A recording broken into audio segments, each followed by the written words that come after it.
Good morning, and welcome to Let's Talk Real Estate on 101.5 Sports Radio Lakes Region. Today's show is presented by the Cisneros Realty Group, powered by eXp Realty, and sponsored by Dana Gunnarsson, agent at the Joe Suazo Allstate Insurance Office, Hudkins Law, Title and Settlement, and NCT, Nano Coating Technologies. It's time to join our host at Let's Talk Real Estate. And good Saturday morning. My name is Corina Cisneros, Realtor with the Cisneros Realty Group, powered by eXp Realty. We cover the New Hampshire Lakes region from Concord to Franconia. Our show focuses on all aspects of real estate. And in the next 30 minutes, we'll share with you important information that will help you with either buying or selling your home. Today, a very, very, very super special guest. Anne Glines is a real estate appraiser, a co-owner of LAP Appraisals with her husband, Mike Glines. Welcome to our show, Anne. Thank you for having me. Oh my God, it's been like a pleasure. I've been hounding Anne for like 5 months to come on the show because the information that she can share with us, with our audience, is so valuable. As a realtor, the world of appraisals is a mystery to me, and I'm a realtor. Okay, a lot of people, and we all need appraisers. And we need appraisals because when we're buying or wanting to sell something, you know, they are in that transaction unless it's a cash transaction. And even if it's a cash transaction, you can order an appraisal. Right, correct. Okay? Right. All right. So, Anne, how long have you been in the business? Between 18 and 20 years. Okay. And how many appraisals you do approximately last year? I'm averaging around 3 to 4 a week, depending on how difficult they are. So I typically put in around 60 hours a week, 50 to 60 hours a week. So it's not an overstatement that you are an expert in the area of valuation of property. Well, I'd like to think over time I've learned enough so that I feel confident in what I'm doing. And that's why you're sitting across my table in the studio. All right, so let's educate myself because I want to learn and our audience. So let's start with a good question. First question. Sure. What is an appraisal? It's an opinion of value. It's an opinion of value. What we do is we look at your house and we try and find houses similar. Oh, that's pretty basic. But what if the owner or of the house doesn't agree with your opinion of value? Well, you know something, the thing about an appraiser and doing an appraisal is we're an objective party. You know, we have nothing, there's no stake for us. Okay. You know, we have no vested interest. And that's why you hire an appraiser, so that they're the outside looking in and they can look at it objectively, which is really important. I agree. It's critically important. All right, so we're going to go into what are the components of an appraisal in a minute, but so we have appraised value. A lot of people say to me as a realtor, but the assessed value says this. And I have to go and explain, well, the assessed value is not really related to market value for these other reasons. So let's go over the values, for example. So we know what appraised value, you just said it. Yes. So what is the assessed value? It's ad valorem value. And what that is that's based on your tax base. Local municipalities trying to determine based on what their budget is on what to charge people as far as properties are concerned. So why are sometimes the appraised value way out of whack with the assessed value? And you know, that can be commonplace because what you have to understand is an appraiser looks at a market today. An assessor can't. Your local municipalities are typical, very small amount of people that are working on doing assessed values. So they don't look at it on a day-to-day basis. They look at it a month-to-month basis and sometimes year-to-year basis. So sometimes they do a fifth of their housing inventory every year, or they do. I don't know how does that work? Do you know? Well, I'm not sure about everyone. I do believe the state of New Hampshire passed saying that I believe most towns have to do a reval. I believe it's every 5 years. Okay. Yeah, that's right. And the thing to keep in mind, too, is when you're looking at assessed value, these assessors may not necessarily go into a property, whereas the appraiser does go into the property. Typically, there are some times we don't. We may be asked to do a product that is based on the exterior, but going into a house is the best way to figure out what it's worth. Okay, another value is what we realtors do. It's called a CMA, comparative market analysis, and it's our opinion of value.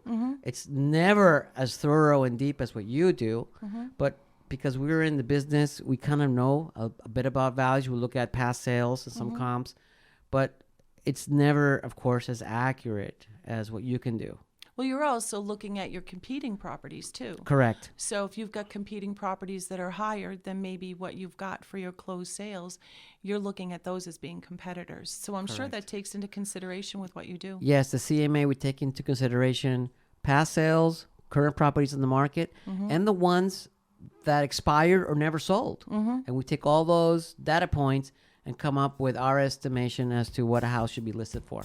Absolutely. Okay, let's take a break. This is fascinating, at least to me. I hope it is to you. And hear from our sponsors. We'll be right back with more Let's Talk Real Estate after this on 101.5 Sports Radio Lakes Region.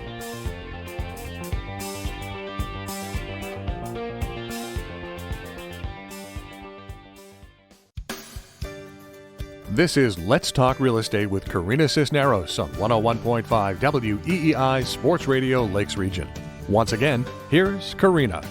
And we are back with Anne Glines, appraiser from LAP Appraisals. And let's talk about the appraisal. So tell us about the components of the three components of how you achieve an opinion of value in an appraisal. Well, there are three ways to determine value. One would be your cost approach, your income approach, and your sales approach. So let's go over each one briefly. Okay. Cost approach is most effective for new construction. That's going to tell you where you are. What is it costing to construct that property? Okay. Based on contractors' bids. And that's the cost approach. The income approach, of course, is based on income, what you're getting for rental properties. The sales approach reflects, and most commonplace for residential owners and sellers, is based on current market sales. Okay, so now let's talk about that. The most common one for real estate, that's single-family homes or condos, unless you're income producing or not new homes, new construction, you're doing the sales approach, right? The sales approach would be most commonplace, yes, Okay. absolutely. When you do the sales approach, is it really scientific, black and white, or there's some wiggle room there for some subjectivity? There's always room for subjectivity because you have to understand, again, an appraisal is an opinion of value. Right. You can put 10 appraisers in a room together and you might come up with 10 different values. You might see a variance of 5 to 8%, but you still, because it's an opinion of value, somebody might see that view and say, oh my gosh, that's beautiful, where somebody else would say, not so much. So let's talk about that. Let's drill a little bit deeper there. Comp selection. Let's talk about that. What can you tell us about that? Well, comp selection, I know when I go into a home, I'm looking at the quality, the age, the effective age of a home. And then I'm going to look for comps that are similar to that. So it's really important as an appraiser that I'm able to go on to our local NARN MLS system and look at those photos that have been posted by my local real estate agents. And I've got to be honest, if I don't see interior photos for a particular comp, I may not use it, because I really feel it's important to be able to try as best we can to compare an apple to an apple. Okay, and many times I will get a call from an appraiser. Say, hi, this is appraiser such and such. Corina, you helped a buyer or a client sell or buy a house All right. back in whatever year, month. Mm-hmm. And I want to understand, I want to ask you a couple questions. And sometimes were there any special concessions? Mm-hmm. Was there something different about, was this an arm length transaction? Why are they asking those things?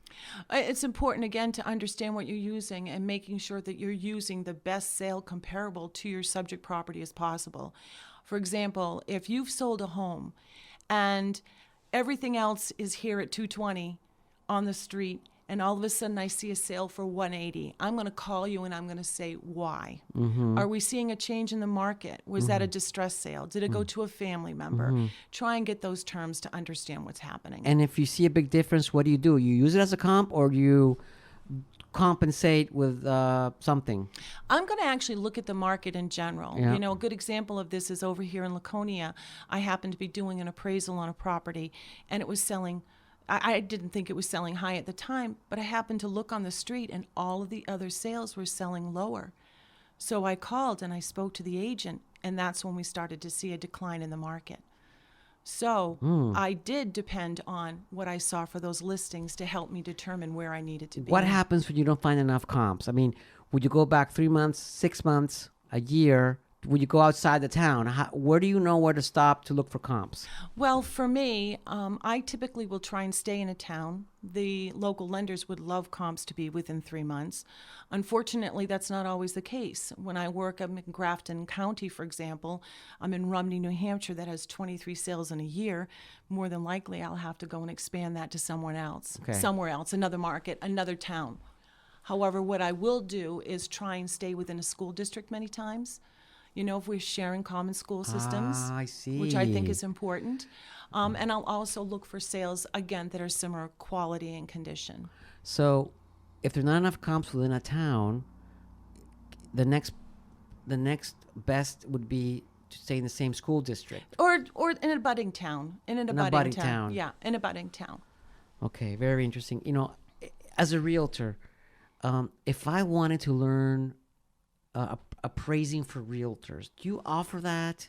A class of some kind? I don't personally offer a class to do anything like that. There are teachers, of course, that teach appraisal classes, but we do encourage anyone to call at any time. Yeah. We commonly have phone calls from local agents asking about FHA, rural development, and VA work. Well, I called you recently about a situation.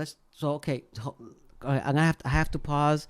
Keith Murray, our producer, is making those signals, you know. So we have had 2 segments with Anne today, and we're going to have 2 more that we're going to air in the future. So for now, Anne, my God, thank you for being here. Well, thank you for having me. It's so interesting. I find this so important for everybody to understand what appraisers do, how they come up with an opinion of value. This is so centric to the real estate transaction. What is value? Ultimately, who decides, Anne? The market. The market. The market decides. And that means when a buyer and a seller Yeah. agree on a purchase price for property. Right. Okay, good. And so we're going to do 2 segments with Anne for another date. But thank you so much for coming in. Thanks for having me. I appreciate it. Okay. It's time to take a break. You're listening to Let's Talk Real Estate with who else but Corina Cisneros. And this is 101.5 Sports Radio Lakes Region.